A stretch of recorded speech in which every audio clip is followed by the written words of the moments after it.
So today we have this beautiful long sofa table I got at, I believe, the Value Village over in Issaquah. Yeah, Value Village for $35. It's solid wood, has 2 drawers. It's missing the hardware, but that's okay. I'll change it out anyway. It's in pretty good condition.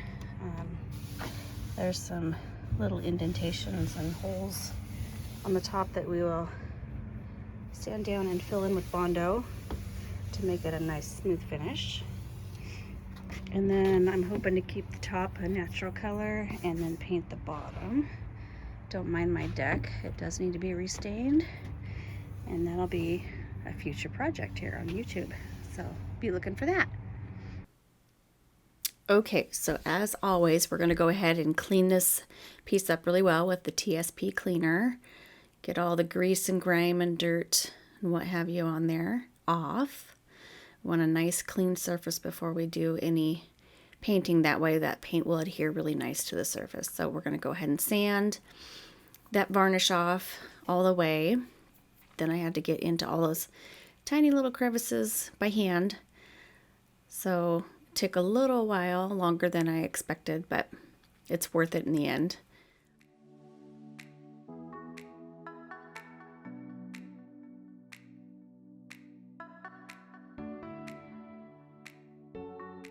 Okay, so I'm all done with the 80 grit, and you can see it's pretty coarse. So I'm going to go ahead and take a 120 and go over it, as well as a 220 to get that nice and smooth. And then before that, I'm going to go ahead and, there's a couple of spots that are really deep gouges. I'll put some Bondo in there and sand that down. And then we'll scuff sand the legs and the base and paint that. So now we're going to go ahead and go in for the top with this Fusion Stain and Finishing Oil in what's called driftwood. And there's a lot of yellow orangey tones in that natural wood color. So I wanted to tone that down. And this ended up being a little more gray than I expected. I mean, it is driftwood, but so you'll see later on, I do go in and kind of go over a different color on top.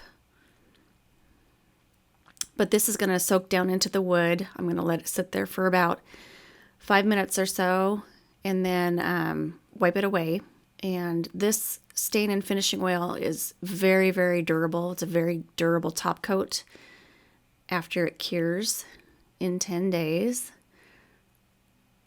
And I love how you can still see the grain of the wood, but it changes the tone of the color.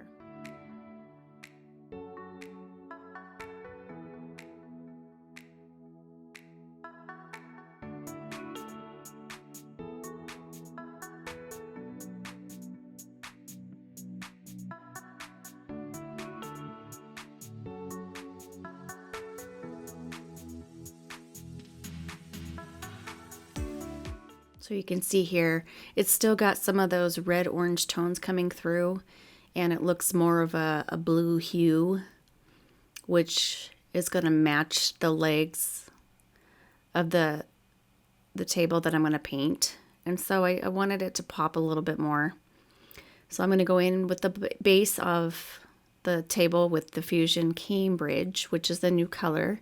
They just came out with it, 7 new colors this year.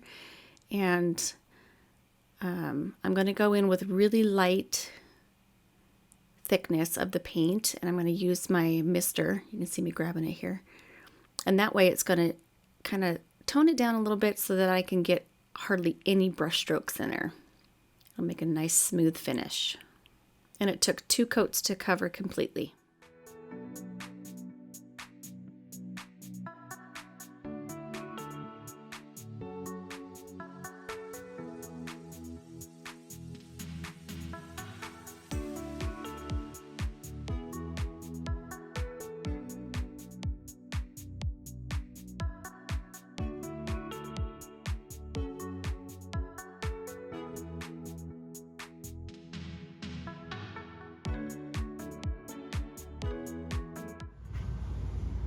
Okay, so this is day 2 after the first coat. I let it dry overnight. You can see obviously it has a lot of coverage but not full coverage. And there's a few brush strokes where I got the paint a little too thick. So I'm going to go ahead and just sand it down a little bit. I'm not sure if I really like the color of the top. It's the driftwood. I wanted it a little bit lighter. So what I may end up doing is putting like a whitewash over the top of that. I mean, it does really go well with the Cambridge color, but I don't want it to just blend in that much. I want it to kind of pop a little bit more. So we'll see how that ends up turning out after I do that. Okay, so I'm just going in with that 220 sandpaper and just lightly scuffing the surface and getting any of the brush marks out and high spots. And then I'll wipe that all down, and then we'll add another coat of paint. So I had to bring it into the shade because it was just too hot on the deck. So I will be using that same technique. I'm going to go ahead and put some paint on, and then I'll use the mister to just kind of even it out so we have very minimal brush strokes. You want a very thin coat of paint because this paint does cover really well.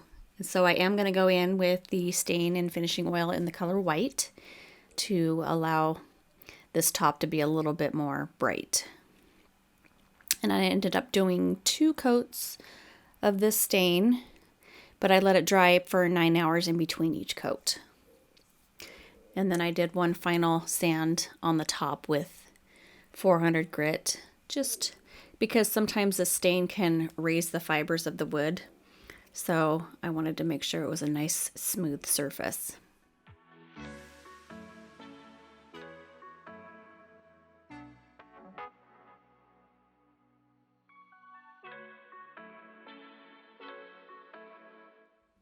And here we have the final product.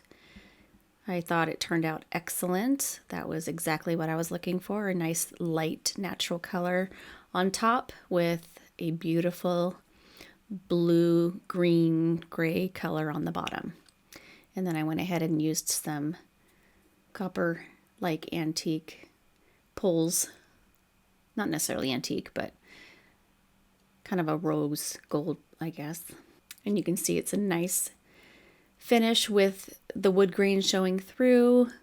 And then again, the stain and finishing oil by Fusion is a very durable top coat. After it has had about 10 days to sit, it's very, very durable. So I don't need another top coat on that.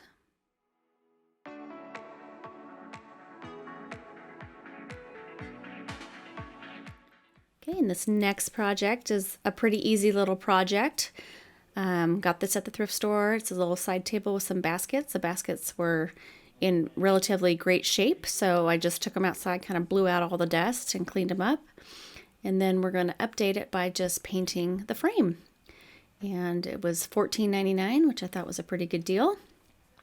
And you guys can do this just by taking some things that you already have at home and making it modern or updated by just giving it a paint job. So again, we're going to go in and clean with the TSP cleaner really well.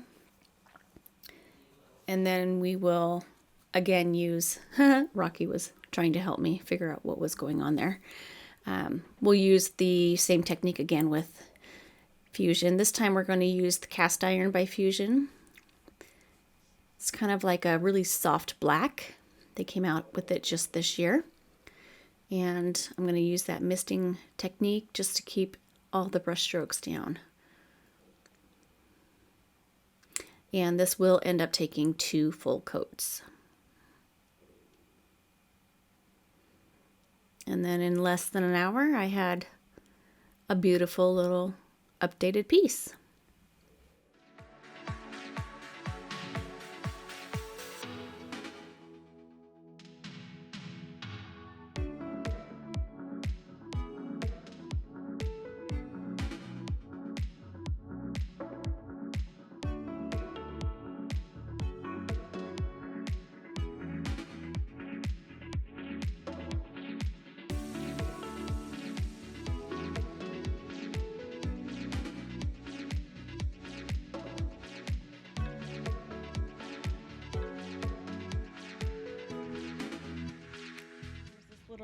bench for $6.99.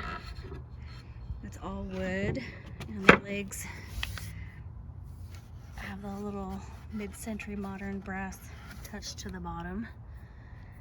So we'll sand those down and see what else we need to do to them. Okay, again, I feel like a broken record, but you always want to make sure to clean your pieces really well before doing any kind of paint. That way you won't have problems down the road with it peeling up. So this horse decal was actually a lot tougher than I thought to get off. I had to use a little X-Acto scraper, and it took about a good 15-20 minutes for me to just get most of it off. So whoever put that on there, they did a really good job.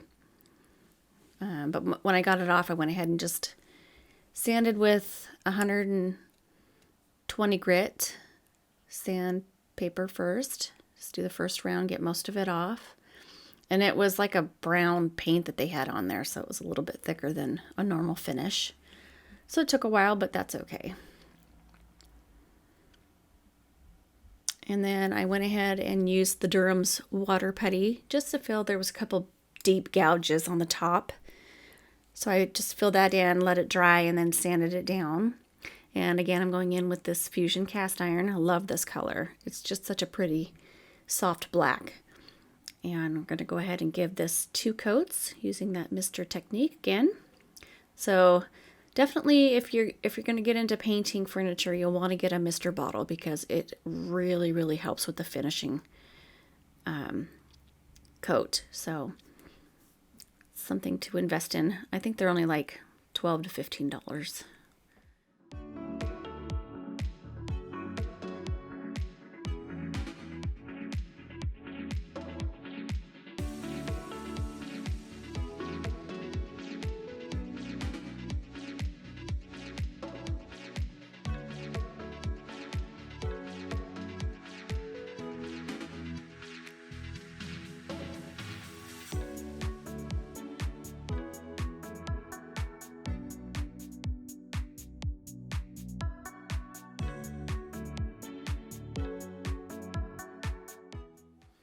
So now with those feet, they're pretty grungy looking, so I'm going to go in with the Rub and Buff of Antique Gold. And I got this little applicator in, I think I bought it at Walmart in a little package. It has different sizes, but it makes it easier to just kind of do these little petite pieces, get into little tiny areas. And for some reason the lighting makes it look like it's like a copper, but it's more of a gold color. But it just makes it nice and fresh and clean looking.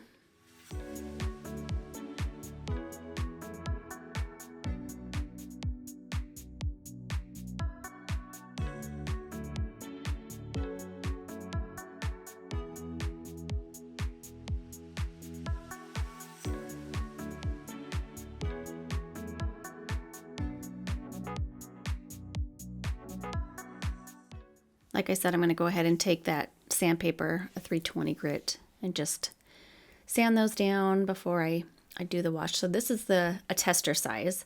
It's Fusion and Algonquin, I think is how you say it. So I put the whole tester in and then 3 parts water to make a nice wash. This is a very popular color, very neutral color. So it's going to pair really well with that cast iron. So I'll go ahead and just put 1 coat on, let it soak in for a little bit, and then wipe it off. And then I think I do end up doing 2 more coats to get the color that I want it.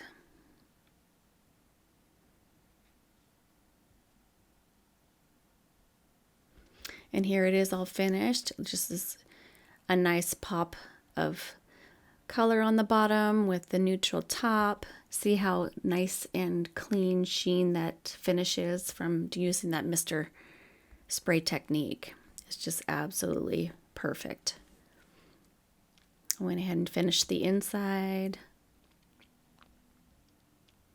So it could be used as an entryway desk or a bench or piano bench. Lots of different uses for something like this. Let me know what your thoughts are And what was your favorite project for today?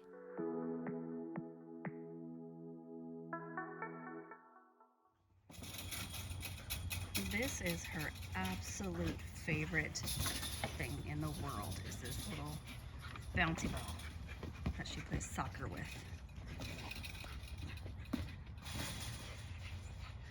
I don't mind because she gets out all her energy and I can sit here and sip my coffee.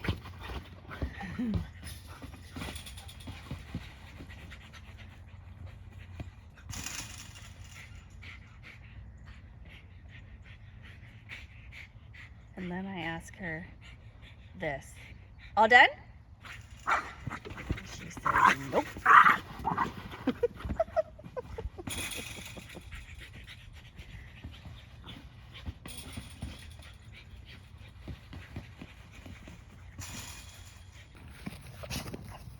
And this is the aftermath. She's just filthy, but happy.